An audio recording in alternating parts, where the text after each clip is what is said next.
I was wondering how and when vampires evolved from being this to this. Such a twist on the classical vampire mythology. It takes a lot more than a hot vampire to scare me. There were vampires before The Lost Boys and vampires after The Lost Boys. He's so cute.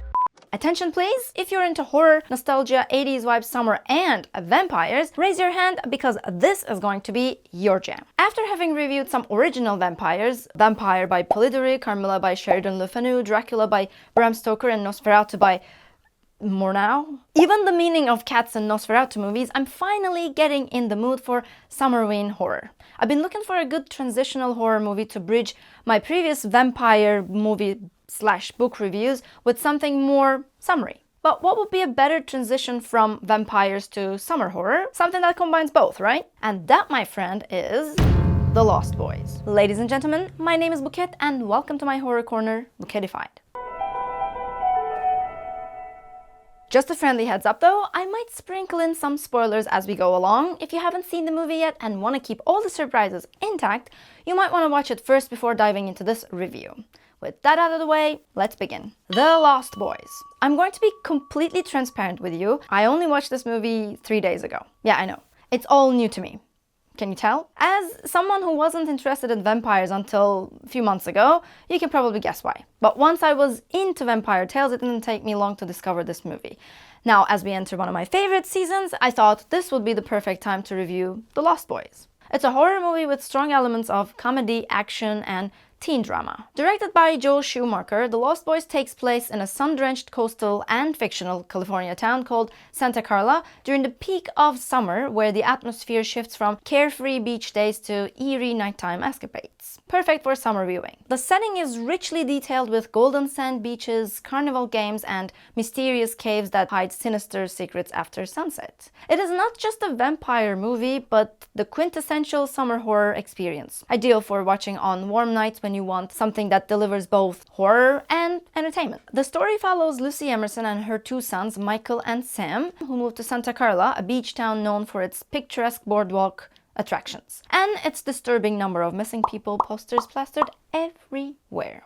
Soon after arriving, Michael becomes infatuated with a mysterious girl named Star, leading him unknowingly drink vampire blood during an initiation ritual with her friends. Now he begins a frightening transformation, gradually gaining supernatural powers like floating and enhanced strength, but also developing an uncontrollable craving for human blood. Meanwhile, Sam, an avid comic book enthusiast, befriends the eccentric Frog Brothers, 2 deadpan comic book store employees who are convinced the town is secretly overrun with vampires. As Michael's behavior grows increasingly concerning, Sam and the Frogs piece together that David's motorcycle gang are actually the undead, and that Michael is slowly becoming one of them. With time running out before Michael's transformation becomes permanent, Sam, Frog Brothers, and the reluctant Michael band together to hunt the vampires, discover the identity of the head vampire, save Michael's humanity, and protect their unsuspecting family from the bloodthirsty creatures that have ruled Santa Carla from the shadows for years. What begins as a simple family move quickly becomes an adventure where teenage rebellion meets vampire danger, creating both family drama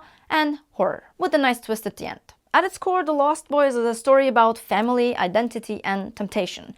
I especially liked observing Michael's dilemma as he's torn between protecting his brother and becoming something monstrous. As I have mentioned earlier, Santa Carla is a fictional town. The Lost Boys was filmed in the town called Santa Cruz in California in 1986. Back then, the city was still recovering from a dark reputation. In the 70s, Santa Cruz experienced a horrifying string of serial killings by murderers including Edmund Kemper, Herbert Mullen, and John Linley Frazier. These murders gave Santa Cruz the infamous nickname, the murder capital of the world. By the mid-80s, Santa Cruz was actively trying to shake off its violent reputation and rebrand as a fun, artsy beach town. Associating the city with vampire murders and dark horror would have reinforced the stigma they were working to escape. The city agreed to let them film there, but only on the condition that the town was renamed in the script. So the filmmakers renamed it Santa Carla. A bit of a movie magic to protect the real town's sunny reputation. Let's talk about David, the iconic face of The Lost Boys. Played by Kiefer Sutherland, the leader of the vampire gang, a charismatic, dangerous, forever young rebel who hangs out in the ruins beneath Santa Carla. The ultimate bad boy with fangs. David is essentially a vampire version of Peter Pan, giving his lost boys eternal youth, freedom from rules, and a cool tribe to belong to, but in a darker and more sinister form. That aspect of the movie could be considered as a horror twist on Peter Pan, showing that never growing up could actually be a nightmare. For those who are not familiar with the concept, in Peter Pan, the Lost Boys are a group who never grow up and live in Neverland under Peter Pan's leadership. In The Lost Boys, the vampires, especially David and his gang, are literally immortal teenagers. They never grow up because, well, they're undead. Just like Peter tries to draw children into his world, David tempts Michael with power, freedom, and escape from authority. The core idea is the seductive danger of never growing up, the refusal to face maturity, mortality, and responsibility. Which, to be honest, it's not such a bad idea to be free from responsibilities from time to time, no? Maybe we should drink some vampire blood. Sometimes.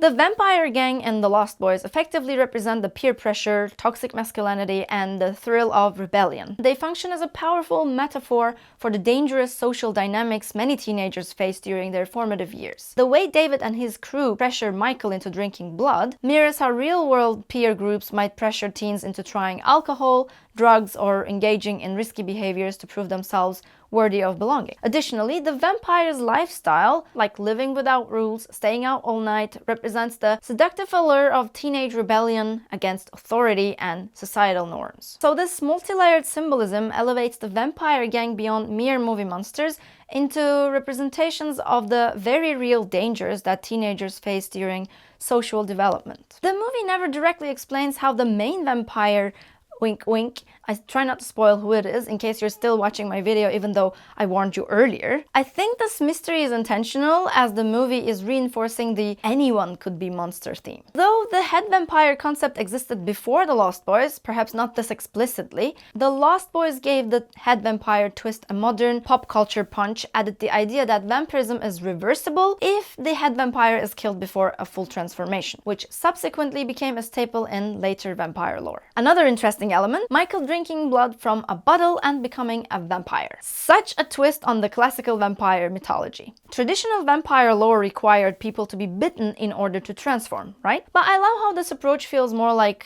joining a secret club rather than being attacked by a monster. I liked it. Oh, I almost forgot. The vampire hunters in this movie are two kids named Edgar and Ellen Frog. Clearly a nod to Edgar Allan Poe, right? Couldn't stop laughing when I heard this for the very first time. I believe it's because Poe's themes of madness, death, and the supernatural make him a perfect inspiration for characters like these brothers.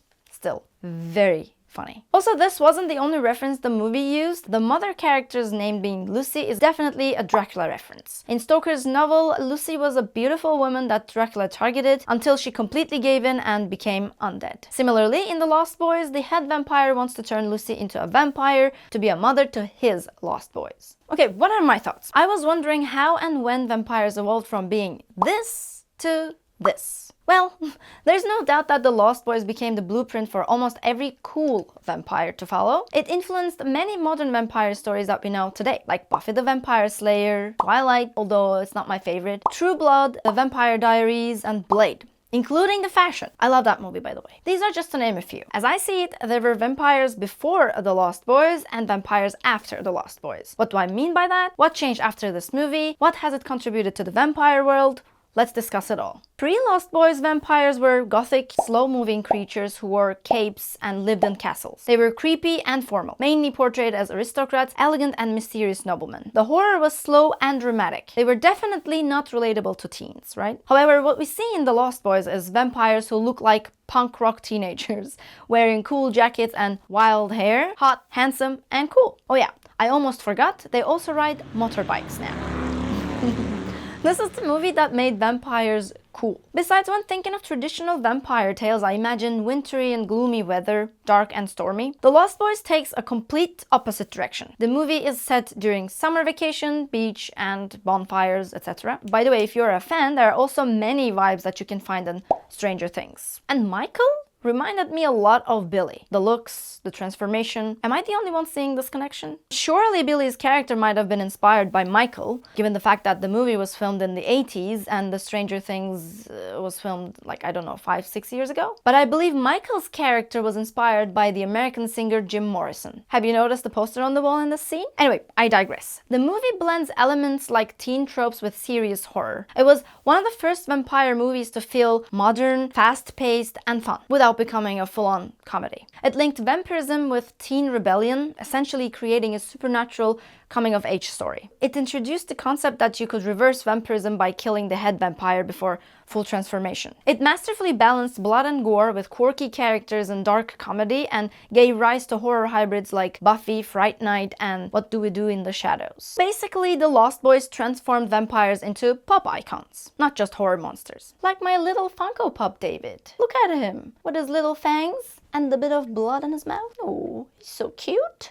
He's so cute. The movie sparked a wave of teen-centered supernatural stories across movies, TV, and books. It basically shifted the genre from gothic horror to youth-fueled, stylish horror, making vampires cool for MTV generation. And they never looked back. The Lost Boys didn't just modernize the vampire myth, it changed it forever. I imagine gothic vampire purists might cringe at this film, yet it has an incredible fan base. As for me, I thoroughly enjoyed it. Now, did it scare me much? No. It takes a lot more than a hot vampire to scare me.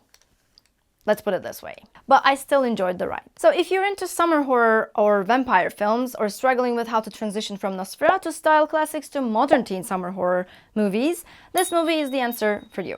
Whether you're covering horror history or simply enjoy a good bloodsucker flick, The Lost Boys marks the true beginning of modern vampires, and I definitely recommend giving it a watch. And dear horror fans, just like that, we have come to the end of yet another video. What now? If you enjoyed this video, please give it a thumbs up and share it with your beloved horror fan friends to help our horror community grow. Meanwhile, if you know any summer horror movies you think I should watch, let me know in the comments. I hope to see you in the next one. Bye! You know what? I want to share something with you now. I found this book in the book box. I don't know how is it called. Like the ones where you leave the books and then people come and exchange or take books to read. We used to have books for reviews back in the day. I don't know. It was on the street. Anyway, nobody was interested in it. And it was a bit like torn apart. So I have the second half there. For funsies, I check it from time to time after watching a movie to see the reviews. Let's find The Lost Boys. It has 2 stars and it goes, in this vampire variation on Peter Pan, director Joel Schumacher seems more interested in pretty shots and fancy costumes than atmosphere and plot. Ooh. The story has Jason Patrick falling in with a group of hip bloodsuckers led by Kiefer Sutherland. Rated R for violence, 98 minutes. They did not like it. Okay, well, alright, it was fun. What you gonna do? Sometimes people don't like the things that you like, or the things that I like. I'm pretty sure there are people who hate this movie as well, so doesn't matter really. Anyway, that's it for today. I'll see you next time. Bye bye.